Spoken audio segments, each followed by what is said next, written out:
Hello everyone, first video you hear me speaking, so it is an achievement, but today I thought maybe we'll do a video on my current collection of Data General cards which are loose, aka not in chassis or not in enclosures which would theoretically have a card like this in. And well, first card to start off with is perhaps one of the most simplest cards there is, the basic IO controller.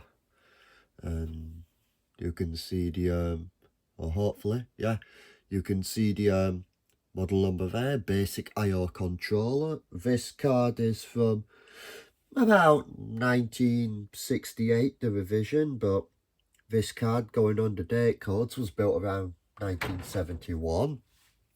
Now, it does have a modification on it, which I haven't been able to determine exactly what it is, but supposedly it might be either a baud rate selector or an address selector, which either way, useful. But this card, as configured here, only really does teletype. Oh, and real-time clock, that's what that part is. This part is the paper tape reader interface, which is 8 bits parallel, kind of 2.4 volt logic high kind of thing. And this area is for a paper tape punch, which I cannot remember exactly what the interface is of the paper tape punch, but I think it's kind of a standard interface, which you would find for most.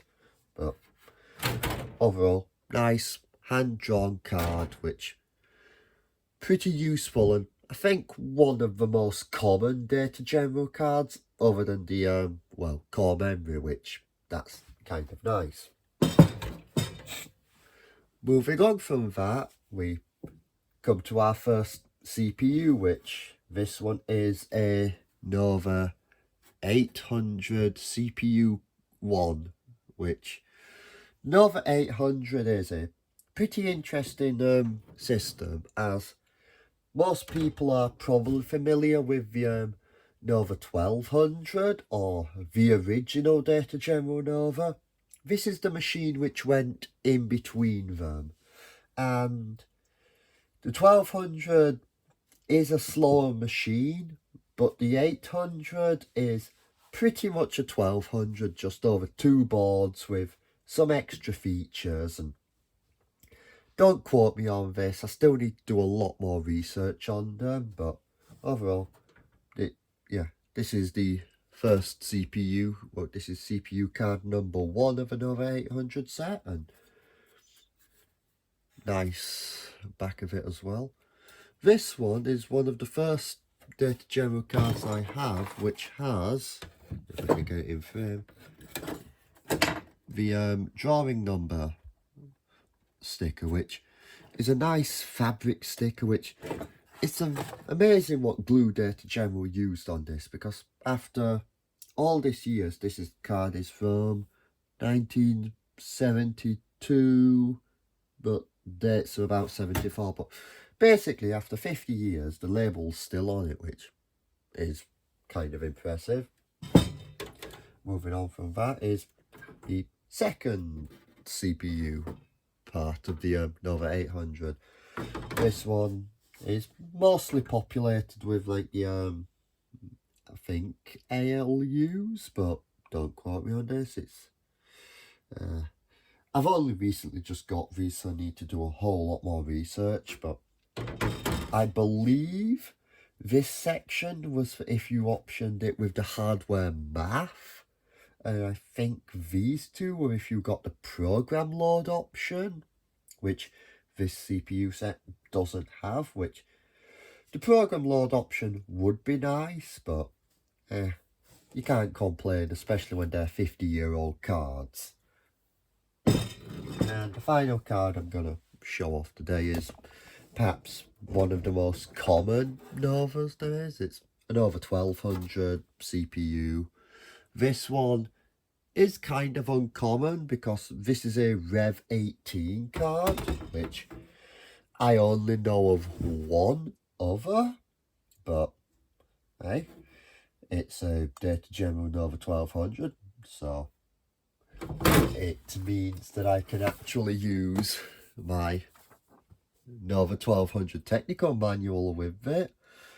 Although this technical manual, I believe, is specifically aimed for the revision 2, which there's a whole lot of different revisions, which I haven't been able to find out concrete differences.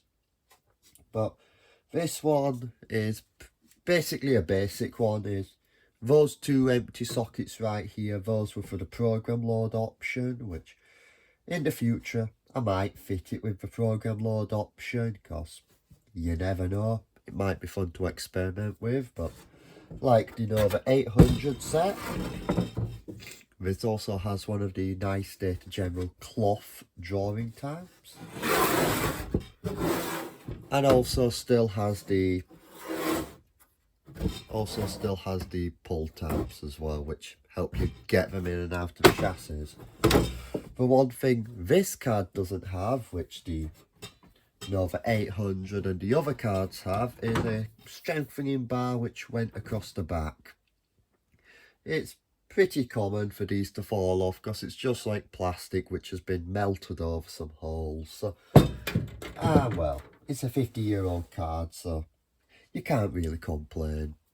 So, anyway, it's got like the ALUs up in the top, 74 181s, and then some, I believe, some multiplexers, which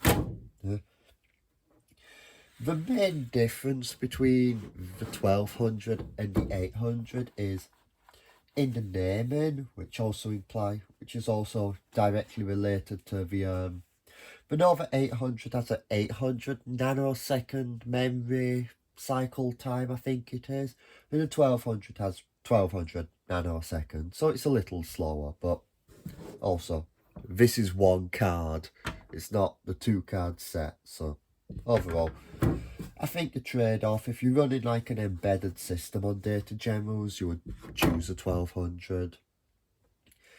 Especially around this time, because you either had the original Nova, which I think might have still been on sale when this came out, but that was also a 2-card set.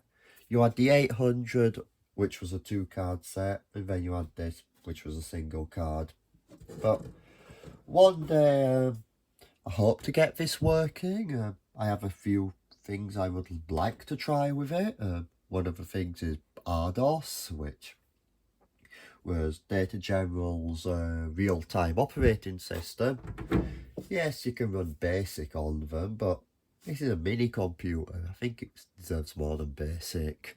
So, anyway, just thought I'd do a quick video on them. I might do a more in-depth overview, especially when I get some more Data General cards, which should be coming my way soon. Well, in the next year or two. I just need to go and collect them, so I'll probably do a video then on those, which includes like a core memory card, hard disk controller card, and some pretty early board numbers, which this board number is 83, I believe 1200s 190, well the 800s are 194 and 193, but I think out of all of them, the earliest card I've got is the basic IO card, because that's board number 63 and revision 5, so I think if I'm putting together an early system, it would probably be just going on board numbers alone, a basic IO card and a 1200 card. Anyway, thank you for joining in. I know it's probably not one of the best filmed videos you've seen, but it was just a quick and dirty thing I wanted to do to show off these cards, because for some reason, Data General doesn't seem to get as much love as like Digital Equipment or Hewlett Packard. Anyway, hope to catch you all another time, and I know I've got a pretty inconsistent schedule, but hopefully that'll change soon. Anyway,